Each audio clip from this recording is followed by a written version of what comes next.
Good evening, everyone. Time for another silver update. This is the daily chart of silver provided by netdenia.com. You can click on the link below. I've drawn some different lines than I normally draw here. This video tonight is going to try to take a different view from the norm. I'm going to try to take a long view and look at the big picture. I know it's going to generate some controversy because there are a lot of people who don't agree with my opinions on these things, but that's fine. We can agree to disagree. Now, so first off, we want to look at this trend channel that appears to be forming. The first thing that you want to note when you look at this trend channel is that it's not well established because it really only has 2 points on the top and 2 points on the bottom, but it seems to be forming a descending trend channel, and we're going to examine this to some key points. The other line here is the support line that is drawn across from the last major top that we had back in the 2008 high, the Bear Stearns top at around 21. Now you can see that the lower end of this trend channel is intersecting with the support line right here. So this could be the ultimate confirmation and buy point for physical silver and even paper silver. We don't know how those two are going to ultimately break out or how that situation is going to wash out. But if we go down and test the lower part of this trend channel, the other channels I've drawn are, this is the full stochastic. I don't usually use stochastics, but I was searching through the technical indicators and just wanted to present something a little bit different. Now, the trend lines that I've drawn on the stochastic within the last downtrend, which was the 2008 economic collapse, you can see that we have this descending trend channel, and the key point I want to point out here is that the critical point was the breakout above the trend channel, correction back in, and then back out. That was pretty much the turning point. You'll notice that the initial breakout of this channel was not the bottom. The bottom actually came a number of months later. But then we started to establish a base, and the top line of the trend channel became the lower trend line of the next upward moving channel, and that's when we bottomed and began to rally. So we want to, just for purposes of comparison, try to see if we have something similar forming here. You can see we do have a descending channel on the MACD. You'll note that the slope of the descent, and we'll have to draw the slope of this descent here. We're not going to get exactly, but we'll just try to guesstimate it. You'll note that the slope of the descent on this trend channel and the trend channel of the stochastic are, the price trend channel is steeper, quite a bit steeper than the stochastic trend channel. We've got the same thing occurring here, but it's a little bit more divergent than it was here.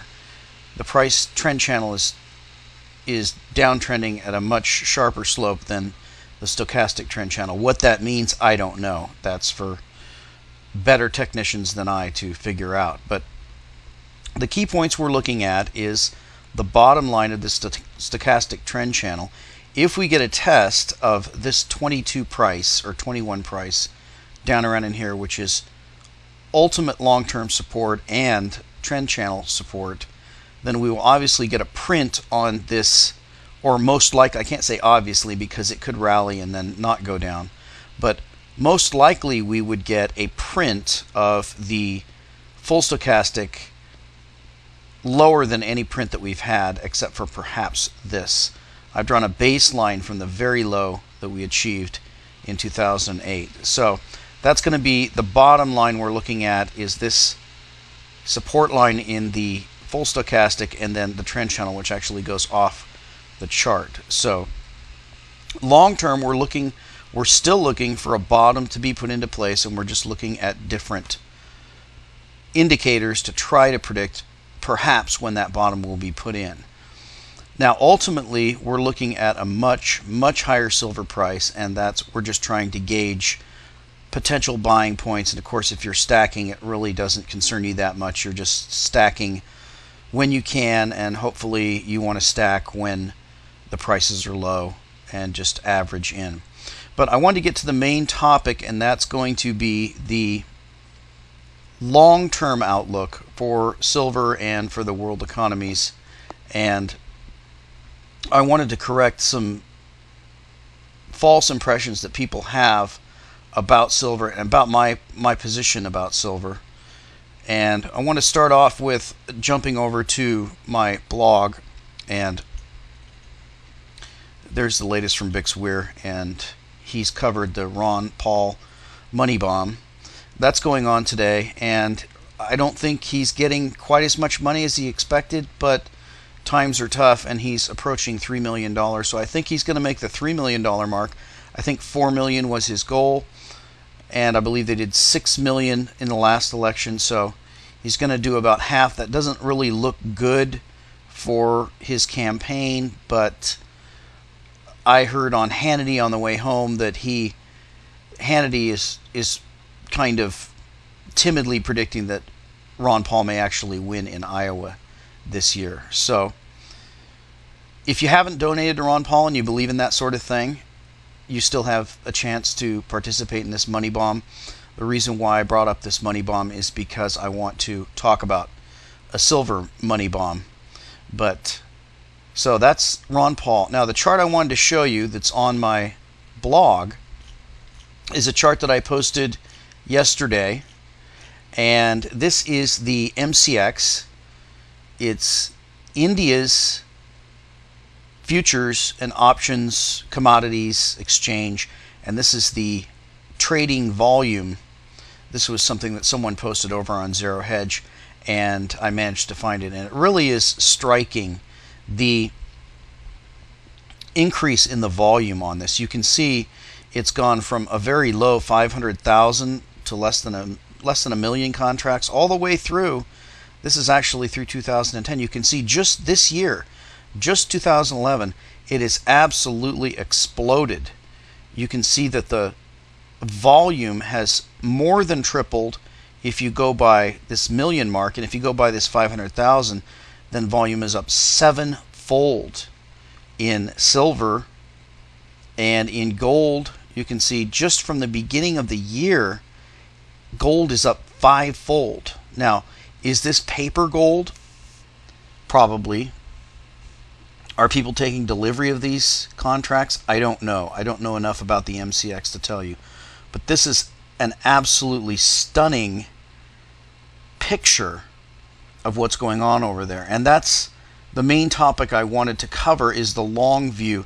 Now, a lot of people are under the impression that I'm a doom and gloomer, and in a sense I am. I'm certainly a doom and gloomer about the direction that the United States is going, and for the most part the West is going.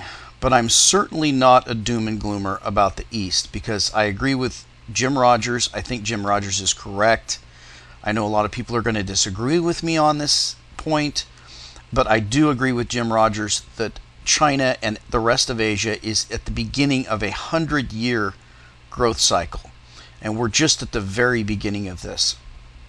So how does that relate to silver? Well, the first article I wanted to take you to is just a general sales figure that I wanted to just use for reasons of comparison.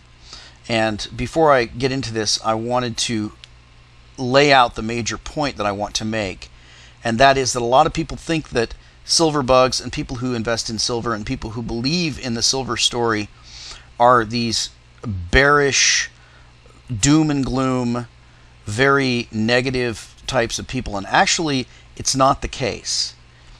In reality, the best scenario for silver is growth.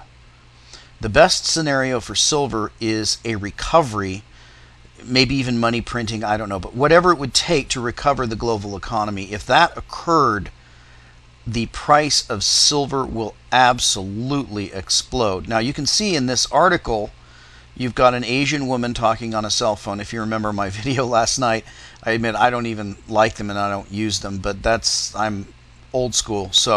But that's obviously not the case with the rest of the world, and you can see that it is a $1 trillion forecast for gadget sales. Now the gadgets include mobile phones, computers, television sets, and other items.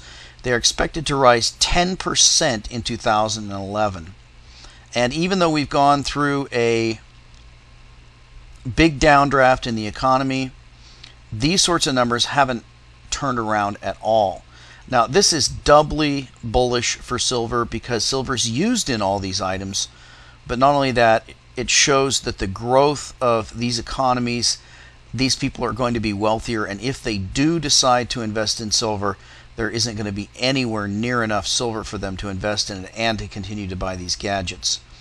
Now, the economic figures that I decided to highlight are some economic figures I've taken you to before on another video, and this is an excellent site. It's called Trading Economics, and you can pull a lot of really key statistics for all the countries. So I really like this site. I could spend days perusing these statistics, but the one I really wanted to highlight here is the Chinese GDP per capita. Now the GDP per capita, it stands in constant dollars at 1965 US dollars, and it's obtained by dividing the country's gross domestic product adjusted by inflation by total population. So now that's going to be, of course, government figures, but you can't trust those, but you have to go by something. So it is adjusted for inflation,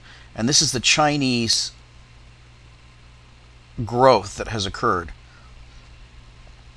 You can see 1989, the GDP per capita since that time has basically quadrupled. That's essentially the wealth of the country, the wealth of the people. So it's gone up fourfold in about 20 years. Now we want to go and compare the United States, and we want to pull the same statistic, which is GDP per capita, and we want to go back to way back and just pull it all the way back. So you can see it goes back to 1965,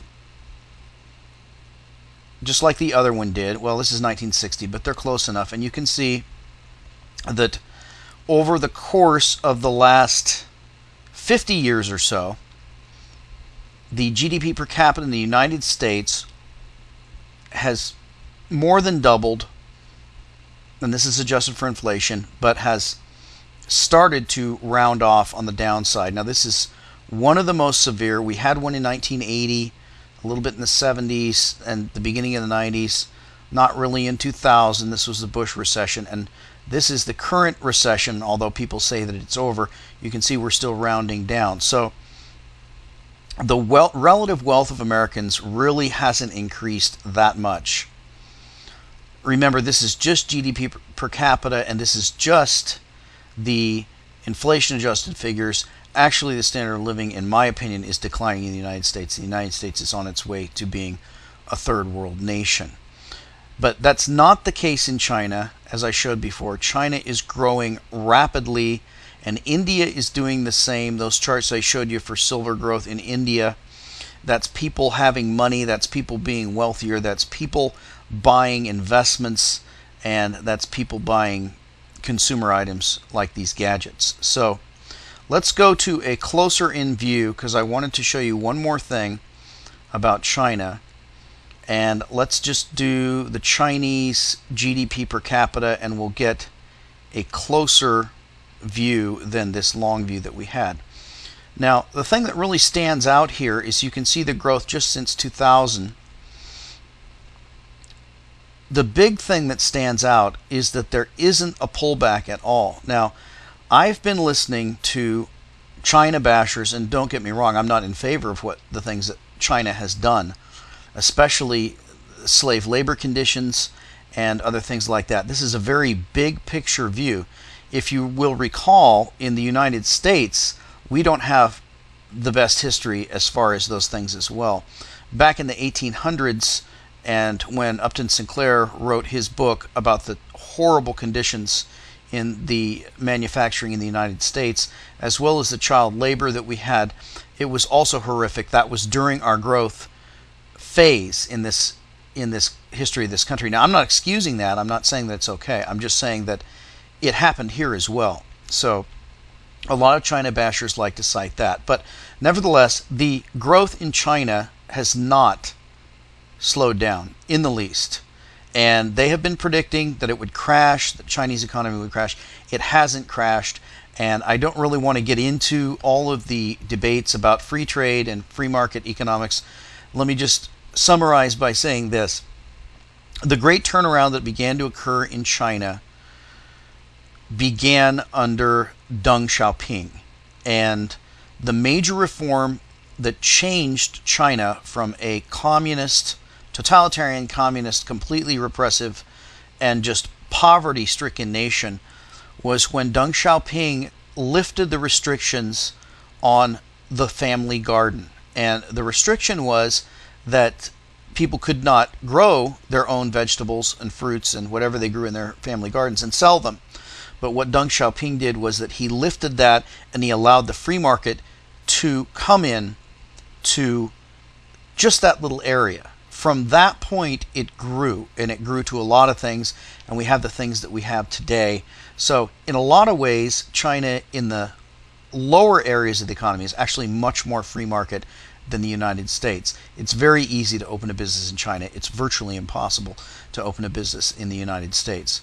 Now, it's also very interesting that the garden, the family garden, which was the key to the turnaround in China from being a totalitarian communist economy to a more free market embracing model, that exact mirror image is occurring here in the United States, except it's the opposite.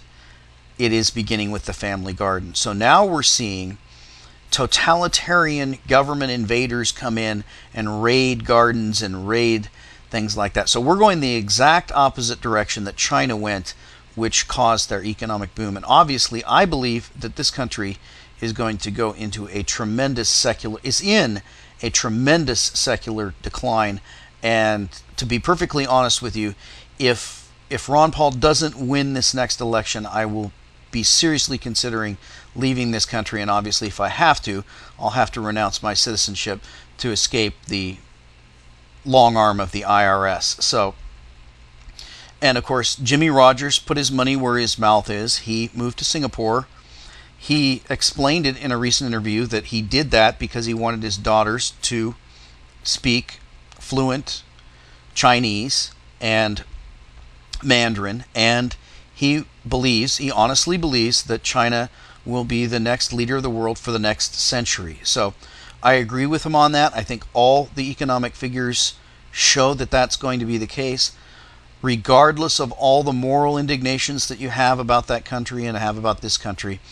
That's going to be the case. That's going to be a very good thing for silver. Ultimately, silver is going to rise because of economic growth. Yes, it is an inflation hedge and a deflation hedge as well, but ultimately it is a growth story, and the world continues to grow. These devices continue to be made, and more people around the world are going to want these devices, and silver is used in every single one of these devices. So silver is a growth story. Silver is a positive story. Silver is a story about how the world is going to need a lot more silver as it grows and everyone becomes at the level of GDP that we are at in this country, even though we're probably going to go down. But that doesn't mean that silver is going to go down. If this turns around and economic growth, and I'm not saying it will, we could go into the worst depression in the world. Of course, silver's an excellent hedge for that as well. But if we go into growth, which we very well could, led by the East, silver is going to absolutely explode, and that is the best case for the silver price. And we'll talk to you next time.